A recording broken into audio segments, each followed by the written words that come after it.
The first sign that something was wrong came when my laptop wouldn't boot up. Just a black screen, no matter how many times I pressed the power button. My heart rate quickened. 5 years of research, countless sleepless nights, all stored on that hard drive. I'm Nina, and until that moment, I thought I was 3 weeks away from defending my PhD thesis on corporate ethics and whistleblower protection. Now I was staring at a dead screen, trying not to panic. "Percy!" I called out to my husband. "Can you come look at this?" He appeared in the doorway of our home office, coffee mug in hand. "What's wrong, babe?" "My laptop won't start. Nothing's happening." Percy set his mug down and leaned over my shoulder, his cologne too strong this early in the morning. He pressed a few keys, tried the power button again. "Did you back everything up?" "Of course I did. Multiple places." I grabbed my external hard drive from the desk drawer, hands trembling slightly as I connected it to Percy's computer. Empty. Completely empty. "That's impossible," I whispered. "Everything was there yesterday." "What about the cloud backup?" Percy suggested, his voice oddly calm. I logged into my cloud storage. Access denied. I tried again, and again. Nothing. "I need to call tech support." I reached for my phone just as the doorbell rang. "That'll be Mother," Percy said.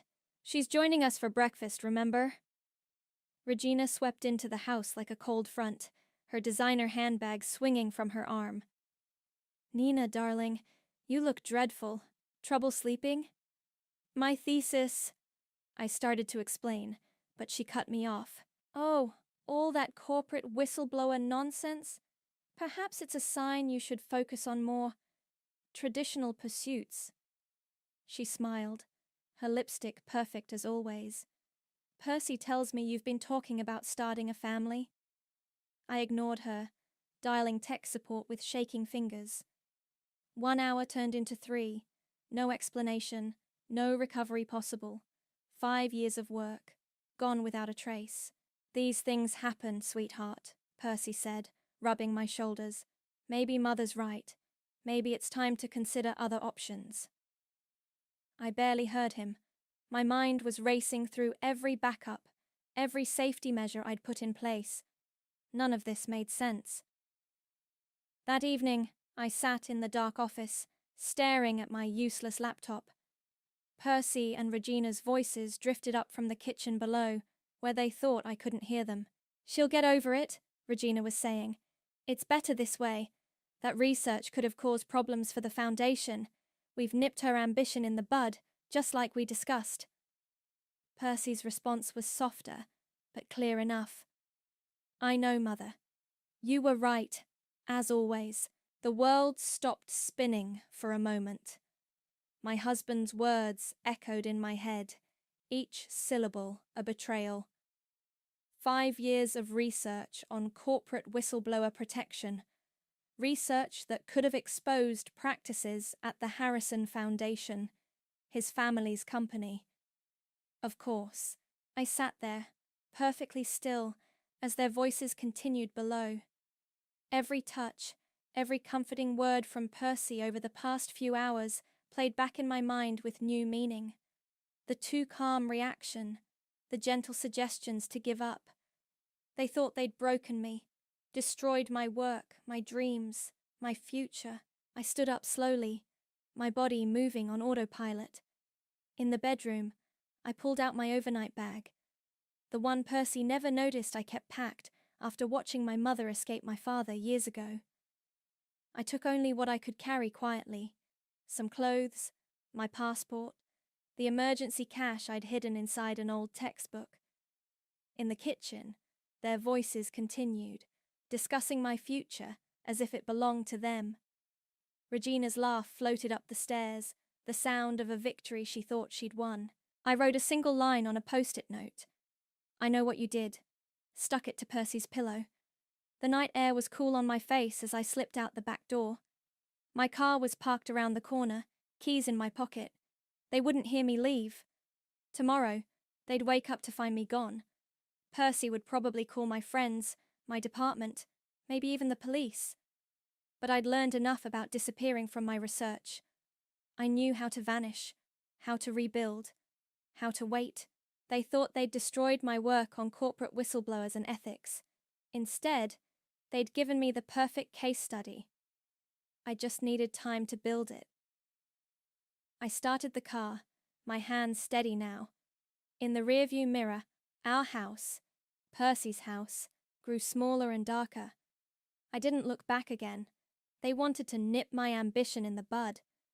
They should have remembered that some plants grow stronger when cut. 3 months after disappearing, I sat in a cramped office at Metropolitan University, staring at a stack of research assistant applications.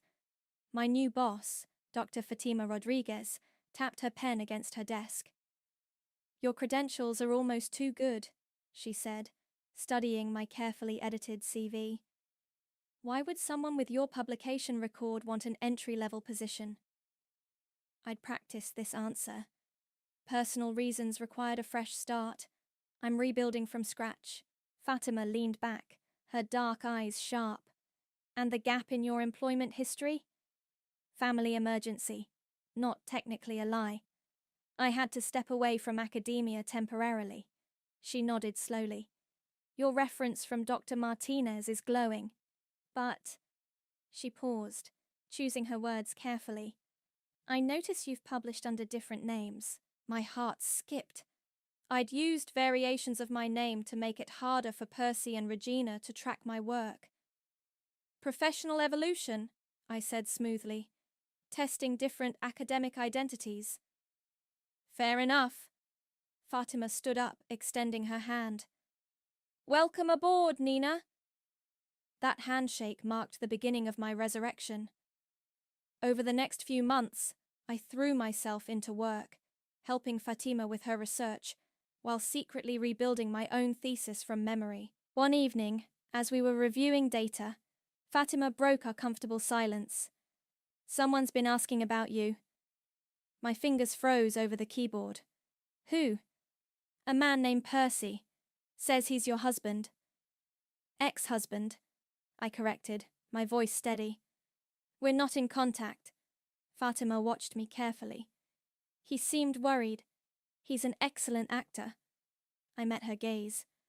"Please don't tell him where I am. Already told him I'd never heard of you." She smiled. "Whatever you're running from, your secret's safe with me." That night, I worked later than usual, piecing together my research on corporate whistleblower protection. My original thesis had focused on how companies silence internal critics. Now, I had personal experience to draw from. "You're not the first," Viviana, one of our graduate students, said one day over coffee. "My sister's research on gender discrimination got accidentally deleted right before submission." "What did she do?" "Started over, published under a pseudonym. Now she's tenured at Yale." Viviana grinned. "Sometimes the best revenge is success." Those words became my mantra. Every morning, I arrived before sunrise, rebuilding my work piece by piece. Every evening, I scanned academic journals, looking for patterns of sabotage against female researchers. 6 months in, Fatima caught me working on my thesis late one night. "I wondered when you'd start again," she said, pulling up a chair. "Want to tell me the real story?"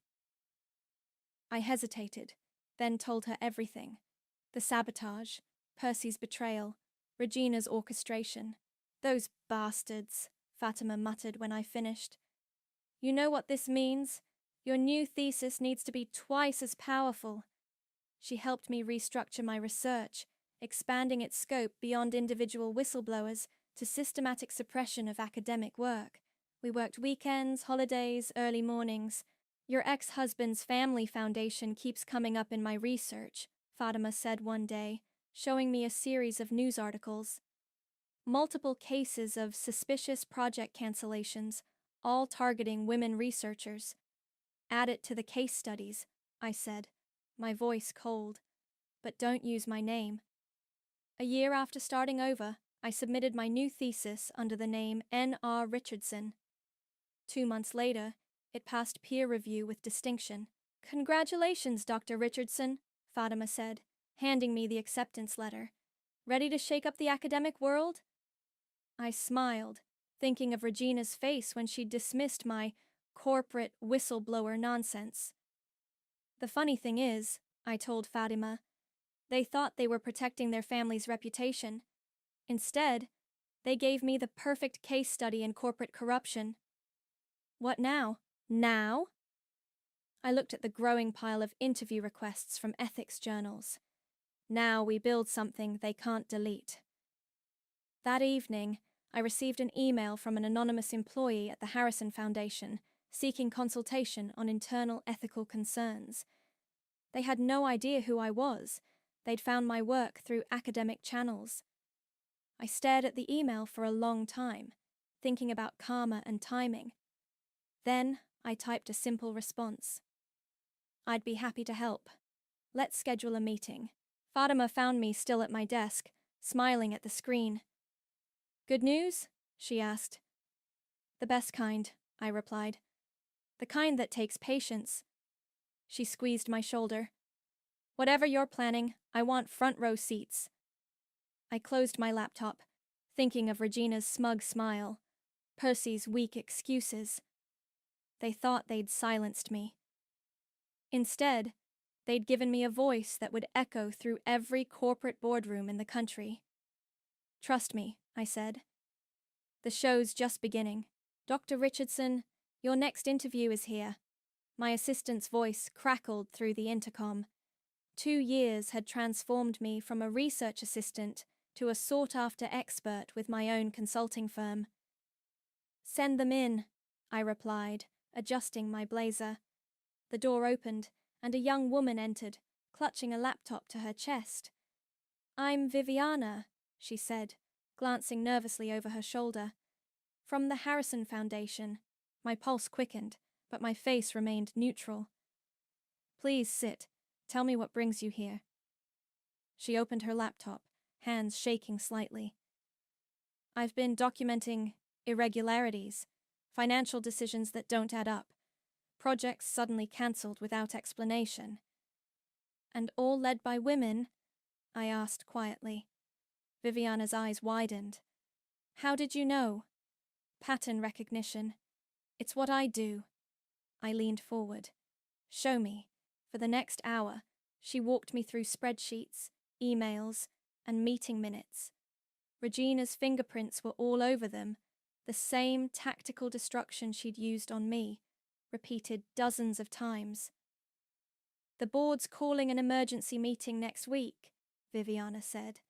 They're bringing in outside consultants, but Mrs. Harrison, she has ways of making problems disappear.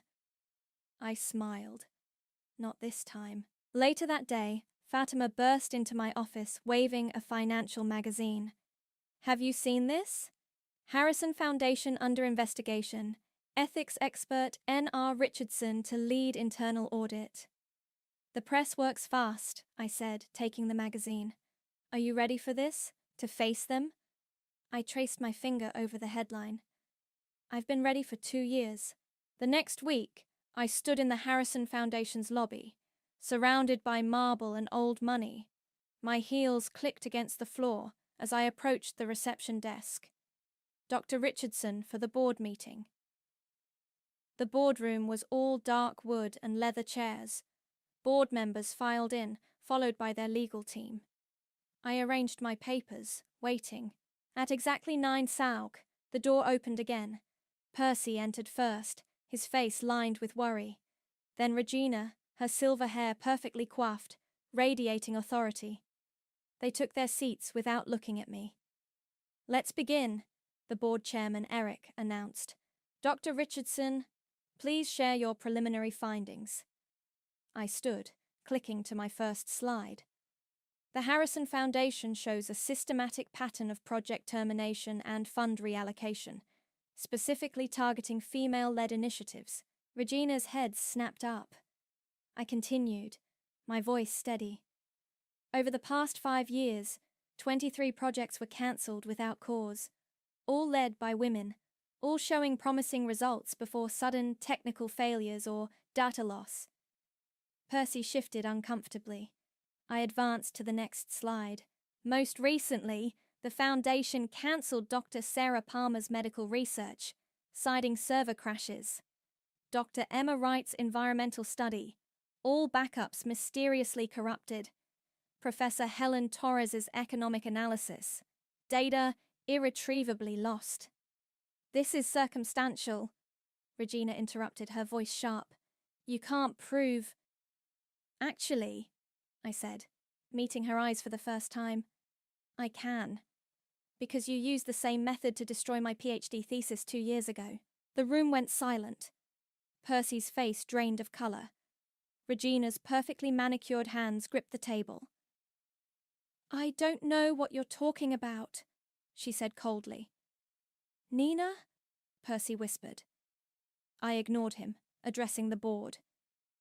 The Foundation's ethical breaches extend beyond project cancellation. I have evidence of systematic discrimination, fund misappropriation, and deliberate sabotage.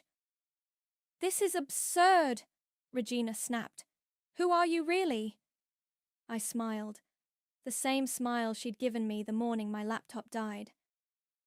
I'm the whistleblower you failed to silence, the researcher you couldn't erase, and now I'm the consultant who will decide the Foundation's fate. Eric cleared his throat. Dr. Richardson's reputation in corporate ethics is unimpeachable. If she has evidence, she's Percy's ex-wife. Regina stood, her chair scraping back. This is a personal vendetta. My relationship to your family is irrelevant, I said calmly.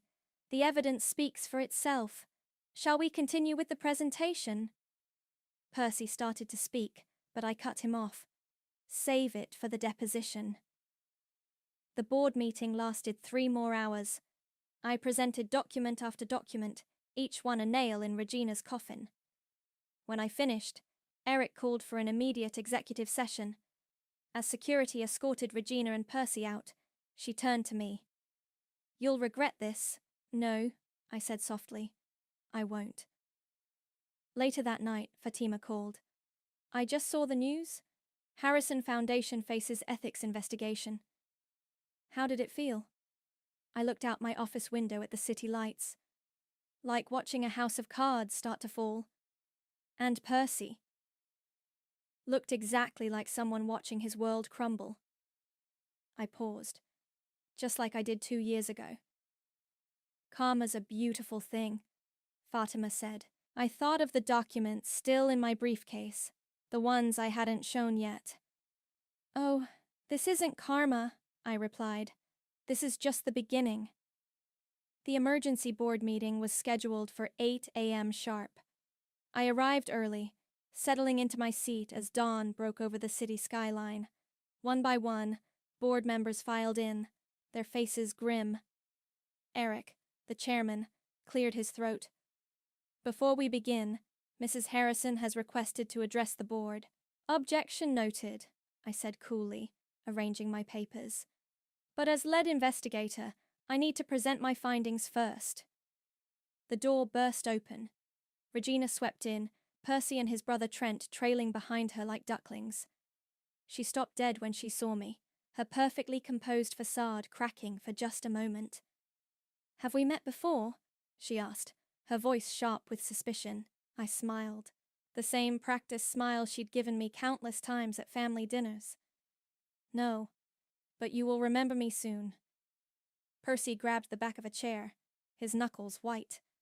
Trent looked between us, confusion evident on his face. Dr. Richardson, Eric intervened. Please proceed. I stood, clicking to my first slide. Over the past decade, the Harrison Foundation has systematically undermined or destroyed the careers of at least 37 women in positions of influence. Regina's laugh was brittle. This again? We addressed these baseless accusations. I have emails, I cut in smoothly. Specifically, yours to the IT department. Shall I read them? The color drained from her face. I continued, my voice steady. March 15th, 2 years ago. Ensure all backups fail. Leave no trace. June 23rd. Another troublesome female academic. Handle it like the others. Those emails are confidential, Trent protested. Stolen emails, Regina added, her voice shaking with rage. Actually, a new voice spoke up, they were legally obtained through whistleblower protocols. Viviana stood in the doorway, clutching a thick folder. I've been documenting everything for the past year. Percy jumped to his feet. You can't trust her. She's… Your ex-wife? Viviana finished. I know. That's why I reached out to her specifically. The boardroom erupted in chaos. Regina lunged for the presentation remote, but I held it out of reach. Shall I continue? I asked the board. I have quite a collection, including some interesting correspondence about my own thesis. Nina, Percy pleaded, we can talk about this privately. I turned to him, letting him see the full weight of my contempt. Like we talked about it when you and your mother destroyed 5 years of my work, or when you suggested I focus on starting a family instead of my career. I was trying to protect you, he stammered. No, I corrected him. You were protecting her. I gestured to Regina, who had sunk into her chair, her perfect posture finally breaking. And now you can both watch everything you built crumble, just like I did. Eric raised his hands for silence. Dr. Richardson, what are your recommendations? I clicked to my final slide. Complete restructuring, new board oversight, full transparency audits, and… I paused, savoring the moment. Regina's immediate resignation. You can't do this, Regina whispered. I already have. I turned to the board. You have 24 hours to accept these terms, or I take my evidence to the press. Trent stood up. This is a family matter. We should discuss this privately. That's exactly the problem, I replied. This foundation stopped being a family matter the moment it started destroying careers to protect your fragile male egos. Nina, Percy tried again. I held up my hand. Dr. Richardson, I corrected him. And I'm not finished. Viviana, please distribute the full reports. She moved around the table, handing out thick folders. Regina's hands shook as she opened hers. Page 3 is particularly interesting, I noted. The pattern of targeting women who might overshadow your sons. The systematic destruction of research that could expose Foundation misconduct. Mother? Trent's voice cracked as he read. Is this true? Regina's silence was answer enough. The board will recess for 1 hour, Eric announced. Dr. Richardson, please wait in my office. As I gathered my materials, Regina finally found her voice. You've been planning this for 2 years. No, I replied, meeting her eyes. I've been building something you couldn't destroy. The revenge was just a bonus. In Eric's office, Fatima was waiting. How did it go? I sank into a chair, finally letting my hands shake. Exactly as planned. And Percy? Looked exactly like someone watching their mother's kingdom fall. I smiled. Turns out karma doesn't need our help. It just needs good documentation. Through the window, I could see Regina and Percy in heated discussion on the street below. Their gestures were wild, desperate. For the first time in 2 years, I felt something close to peace. What now? Fatima asked. I touched the window, watching Regina's world implode. Now we wait for the board's decision. But really, they only have one choice. Karma's a patient teacher, Fatima mused. Yes, I agreed, and I was an excellent student. The Foundation's offices buzzed with nervous energy as I conducted my audit. Employees whispered in corners, falling silent when I passed. My temporary office, once Regina's private conference room, still held traces of her expensive perfume. Viviana knocked and entered, carrying a stack of files. You need to see these, she said, spreading documents across the desk. Regina didn't just target academics. She systematically removed any woman who showed leadership potential within the Foundation. I picked up a personnel file. Sarah from accounting? Forced out after questioning financial discrepancies, Regina claimed she was emotionally unstable. And Maria in grant management? Computer crash erased all her files right before a major presentation. Regina suggested she was careless with data. A knock at the door interrupted us. Percy stood in the doorway, looking deflated in his rumpled suit. "Can we talk?" he asked. "Alone?" I nodded to Viviana, who gathered her files and left, closing the door behind her. Percy sat heavily in the visitor's chair.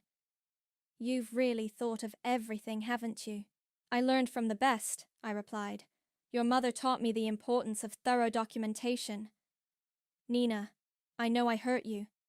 "Dr. Richardson," I corrected him. "And you didn't hurt me. You tried to destroy me."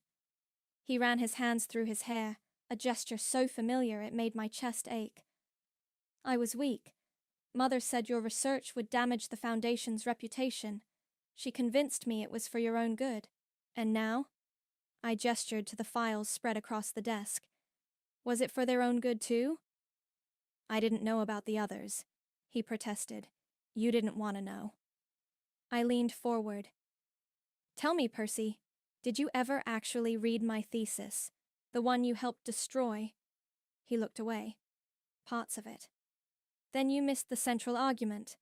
Whistleblowers don't emerge from nowhere. They're created by systems that value power over ethics. Sound familiar?" A commotion outside drew our attention. Regina's voice carried through the door, sharp with anger. "I don't care what she says. I built this foundation." I stood, opening the door to find Regina facing off with Trent in the hallway. "Mother," Trent was saying, "the evidence is overwhelming. We have to cooperate." "Evidence?" Regina spat. "Stolen emails and disgruntled employees? I was protecting our legacy. By destroying careers?" I stepped into the hallway. "By targeting women who threatened your son's fragile superiority?" Regina whirled to face me. "You have no idea what it takes to protect a family's reputation in this world." "Actually, I do." I pulled out my phone, playing a recording. Regina's voice filled the hallway. "Make sure nothing remains. No backups, no traces. That ambitious little wife of Percy's needs to learn her place." The color drained from her face. "Where did you get that?" "Your own security system. Turns out your IT department keeps excellent records when properly motivated." Trent grabbed Regina's arm as she swayed. "Mother, enough. It's over." "It's not over," she hissed. "I still have friends on the board." "Had," I corrected her. "Before I showed them the offshore accounts." Percy stepped forward. "What offshore accounts?" I turned to him. "The ones your mother used to hide Foundation money. Did you really think I'd stop at just the ethics violations?" Regina's composure finally cracked. "You vindictive little—" "Careful," I cut her off. "Everything in this building is still being recorded." Trent pulled out his phone, checking a message. "The board's made their decision. They're calling us in." As we walked to the boardroom, I felt Regina's eyes boring into my back. 2 years ago, I'd fled this building in tears. Now I walked its halls with purpose, my heels clicking against marble like a countdown. Eric waited at the head of the conference table, his face grave. "Mrs. Harrison, in light of the evidence presented, the board has voted unanimously. You are to resign, effective immediately." "And if I refuse?" Regina's voice shook. "Then Dr. Richardson releases everything to the press." Eric slid a document across the table. "Your resignation letter is already prepared." Regina stared at the paper, her perfectly manicured hands trembling. "This is my foundation." "Was," I corrected softly. "Now it's a case study in corporate accountability." She picked up the pen, her signature sharp and angry across the page. "The board has appointed Trent as interim CEO," Eric continued, "with Dr. Richardson's firm overseeing the restructuring." Regina stood abruptly, her chair scraping back. "You'll regret this, all of you." I watched her storm out, Percy trailing behind her like always. Trent remained, looking lost. "What happens now?" he asked. I gathered my files, thinking of all the women whose careers Regina had tried to destroy. Now we rebuild. The right way this time. The satisfaction wasn't in Regina's fall. It was in knowing that from these ashes, something better would rise. The media circus outside the Harrison Foundation grew larger each day. I watched from my office window as reporters camped out, hoping to catch Regina leaving the building one last time. "Dr. Richardson," Viviana appeared at my door. "The restructuring committee is ready." The conference room was packed with board members, executives, and legal counsel. Trent sat at the head of the table, looking uncomfortable in his new role as interim CEO. "Let's begin," I said, distributing folders. "Our first priority is reaching out to every woman whose career was impacted by the Foundation's actions." "That could open us up to lawsuits," one of the lawyers protested. "It already has." I clicked to my first slide. 3 class actions are being prepared, but we can get ahead of this with a comprehensive restitution program. The door burst open. Regina strode in, Percy at her heels. "This is still my foundation," she announced, "and I won't let you destroy it with this witch hunt." "Mother," Trent warned, "you're not supposed to be here." "I'm here as a shareholder," she snapped. "And I demand—" "You're not in a position to demand anything," I interrupted, pulling out a USB drive. "Unless you'd like me to play the security footage from last week." The room fell silent. Regina's face went pale. "What security footage?" Eric asked. I connected the drive to the projector. Regina's voice filled the room. "Shred everything. I don't care if it's illegal. Nothing can link us to those project cancellations." "Turn it off," Percy pleaded. "There's more," I said calmly. "Hours of footage, years of emails. Should I continue?" Regina gripped the back of a chair. "You're bluffing." "Like you bluffed about my thesis backups?" I smiled. "I learned from the best, remember?" "The board has already voted," Eric said firmly. "Regina, if you don't leave voluntarily, security will escort you out. This is what you wanted, isn't it?" Regina turned to me, her voice cracking. "To humiliate me. No." I stood, facing her directly. "I wanted justice. Not just for me, but for every woman you tried to destroy. The humiliation is just a bonus." Percy stepped forward. "Nina, please. There must be some way to—" "To what?" I cut him off. "To protect her again? That's all you've ever done, Percy. Protected her right to hurt people." Trent cleared his throat. "Security is on their way." Regina straightened her spine, smoothing her jacket. "You think you've won? This foundation will collapse without me." "Actually," Viviana spoke up, "our preliminary audit shows the foundation's reputation has already improved since your resignation." 2 security guards appeared in the doorway. "Mrs. Harrison," one said quietly, "please come with us." Regina's exit was everything I'd imagined and nothing I'd expected. She walked out with her head high, but her hands shook. Percy followed her to the elevator, then turned back. "Can we talk?" he asked. "Just 5 minutes." I glanced at my watch. "You have 3. When the room cleared, he sat heavily across from me. "I've been a coward." "Yes." "I should have protected you." "Yes." "I'm sorry." I looked at him. Really looked at him. The man I'd loved, who'd chosen his mother's approval over his wife's dreams. "Sorry doesn't rebuild careers, Percy. Sorry doesn't give back lost years." "What can I do?" he asked. "Step down," I said simply. "Let Trent lead the restructuring. Go find out who you are without your mother's influence." His face crumpled. "And us?" "There is no us." There hasn't been since the morning you watched me cry over my destroyed thesis and pretended to care. A knock at the door saved him from responding. Fatima entered, carrying a newspaper. "You're going to want to see this," she said, spreading it on the table. The headline read, "Harrison Foundation Whistleblower Revealed.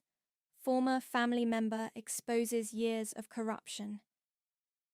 "They found out who you are," Percy whispered. I picked up the paper, scanning the article. "No," I said. "Viviana leaked it, with my permission." "Why?" "Because hiding implies shame." I stood, gathering my files. "And I'm not ashamed of surviving what your family tried to do to me." Percy stayed seated, looking lost. "What happens now?" "Now?" I walked to the door. "Now I do what I always wanted to do, protect whistleblowers and expose corruption. Your mother just gave me the perfect case study." As I left him there, I felt lighter. The revenge I'd planned for 2 years was complete, but it wasn't the victory that satisfied me. It was the knowledge that somewhere a woman was reading this story and realizing she wasn't alone. That sometimes the best revenge isn't destruction, it's reconstruction. The morning of Regina's public resignation, the press packed the Foundation's lobby like sardines. I stood at the back, watching through the sea of cameras as she approached the podium. "After careful consideration," she read from her prepared statement, "I am stepping down as director of the Harrison Foundation." Camera shutters clicked rapidly. Regina's hands trembled slightly, but her voice remained steady. "My successor, Trent, will oversee the Foundation's new direction, focusing on transparency and ethical leadership." A reporter shouted from the crowd, "Mrs. Harrison, what about the allegations of systematic discrimination?" Regina's mask slipped for just a moment. Her eyes found mine in the crowd, and I saw raw hatred there. "No questions at this time," the PR representative interrupted. As Regina turned to leave, another voice rang out. "Dr. Richardson, is it true you were once married to Percy Harrison?" The room froze. Regina stopped mid-stride. Every camera swiveled toward me. Before I could respond, Fatima appeared at my elbow. "Dr. Richardson will be conducting a separate press conference this afternoon." We slipped through a side door as the reporters erupted with questions. In the quiet of the emergency stairwell, Fatima grabbed my arm. "Are you ready for this? Once you go public, everything changes." "It already has." I checked my phone. 3 missed calls from Percy, a text from Trent asking to meet. Up in my office, Viviana waited with a stack of newspapers. "You're trending on social media. Women are coming forward with their own stories of corporate sabotage." "Good." I sat at my desk, opening my laptop. "That's exactly what we wanted." "Nina." Percy stood in the doorway, looking haggard. "Mother's threatening to sue for defamation." "Let her," I replied, not looking up. "Truth is an absolute defense." "She's not well. This has broken her." "No." I finally met his eyes. "This has exposed her. There's a difference." My phone buzzed. A message from an international ethics consortium. They wanted me to lead their corporate accountability division. "You're leaving?" Percy asked, reading over my shoulder. "The Foundation isn't the only organization that needs cleaning up." I showed him the offer. "They want me to develop global whistleblower protection protocols." "Based on what happened here?" "Based on what happens everywhere." I stood, gathering my coat. "The press conference starts in an hour." "What will you say?" "The truth. All of it." The Foundation's press room was standing room only. I took my place at the podium, cameras flashing like lightning. "My name is Dr. Nina Richardson. 2 years ago, my doctoral thesis on corporate whistleblower protection was deliberately destroyed by Regina Harrison and her son Percy, my then husband." The room erupted. In the back, I saw Regina push through the door, her face white with fury. That destruction led me to discover a pattern of similar actions against women throughout the Foundation's history. Today, I'm announcing the creation of the Corporate Accountability Project, funded by the restructured Harrison Foundation. "This is absurd!" Regina's voice cut through the chaos. "She's lying." "Actually," Trent stepped forward from the side of the room, "we have proof of everything. Mother, please sit down." "You too?" she whispered. "My own son?" "Yes," he said firmly, "because you taught us loyalty to family, but not to truth." A reporter raised her hand. "Dr. Richardson, what would you say to other women facing similar situations?" I looked directly into the nearest camera. "Document everything. Build quietly. And remember, sometimes the people trying to break you are actually making you stronger." "And to Regina Harrison," another called out. I smiled, thinking of that morning 2 years ago when I'd lost everything. "Thank you for the case study." The press conference lasted another hour. When it finally ended, Fatima found me in my office, packing up my things. "The consortium wants you to start next month," she said. "In Geneva." Perfect timing. I closed my laptop for the last time. The Foundation's in good hands with Trent and Viviana. And Regina. Last I heard, she's retreated to her summer house. Percy's with her, of course. Fatima smiled. "Some people never change." "No," I agreed, "but some of us do." As we left the building, a final reporter caught up with us. "Dr. Richardson, one last question. Was this about revenge?" I thought about Regina's face as her empire crumbled, about Percy's weak apologies, about all the women who'd lost their dreams to protect the Harrison legacy. "No," I said finally. "This was about justice. Revenge is what small people do. Justice is what changes the world." The evening news would lead with Regina's resignation, but the real story was in the hundreds of emails flooding my inbox, women sharing their stories, asking for help, ready to fight back. I'd gone from being a victim to becoming a symbol. But more importantly, I'd become exactly what Regina had feared most. A woman too powerful to silence. The coastal villa's silence was broken only by waves crashing against the shore. I sat at my desk, watching the footage from yesterday's press conference play on my laptop. My phone hadn't stopped buzzing with notifications since. A knock at the door pulled me from my thoughts. Fatima entered, carrying 2 cups of coffee. "The journalist's footage arrived," she said, setting a USB drive on my desk. "The one who asked if you were Percy's ex-wife." "Have you watched it?" She nodded. "It's powerful. The question is, do we use it?" I plugged in the drive. The video showed Regina's face the moment my identity was revealed. The mask cracking, the raw hatred emerging.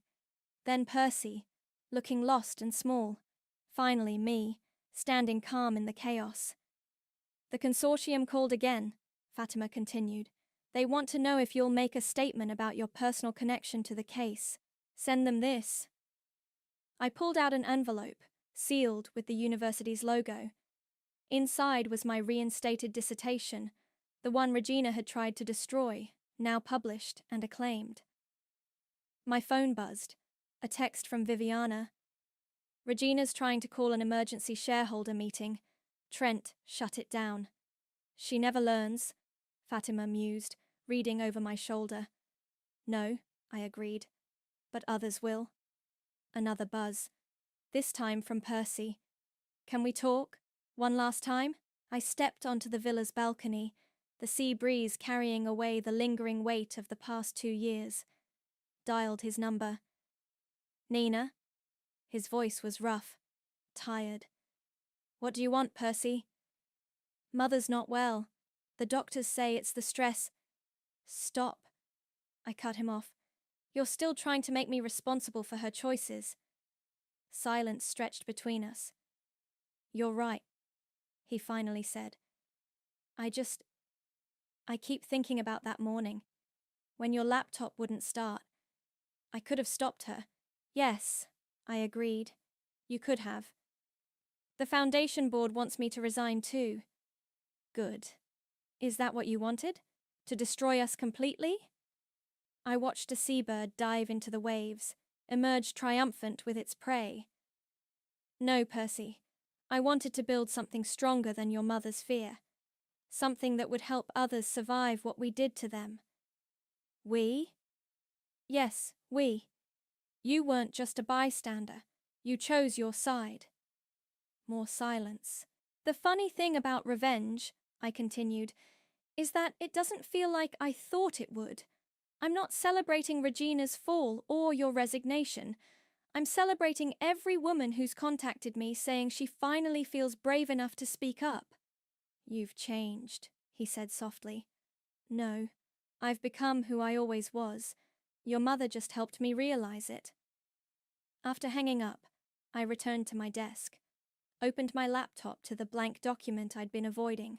Dear Ethics Review Board, I typed. I'm writing to accept the position of Global Director of Whistleblower Protection, with one condition. The first case must be a full investigation of the Harrison Foundation's historical practices. Fatima read over my shoulder. That's going to open a lot of old wounds. Good, I replied. Some wounds need to be opened to heal properly. My phone buzzed one final time. A message from Trent. Board approved the new Whistleblower Protection Program. We're naming it after you. I smiled, thinking of Regina reading that announcement. What now? Fatima asked. I walked to the balcony again, watching the sun set over the ocean. Now we do what I should have done 2 years ago. We help others fight back. Properly, legally, and publicly. And Regina gets to live with knowing that every time someone stands up to corporate bullying, they'll use the program that bears my name. Every time a whistleblower succeeds, they'll remember how her actions built this. Poetic justice, Fatima said. No, I corrected her. Just justice. I returned to my desk, picked up my original thesis, the one Regina had tried to destroy, opened to the dedication page and wrote, To every woman who was told to be quiet, stay small, know her place. Your voice matters. Your work matters. And no one can delete your worth. Signed it simply. Dr. Nina Richardson. Tomorrow, I'd send copies to every university library in the country. Let Regina try to destroy that. But tonight, I walked along the shore, letting the waves wash away the last traces of the woman who'd fled in the night 2 years ago. She'd been running from destruction. I was walking toward construction. The funny thing about revenge, they thought it would break me, but it built me. And now, it would build others too. That was better than any revenge I could have planned.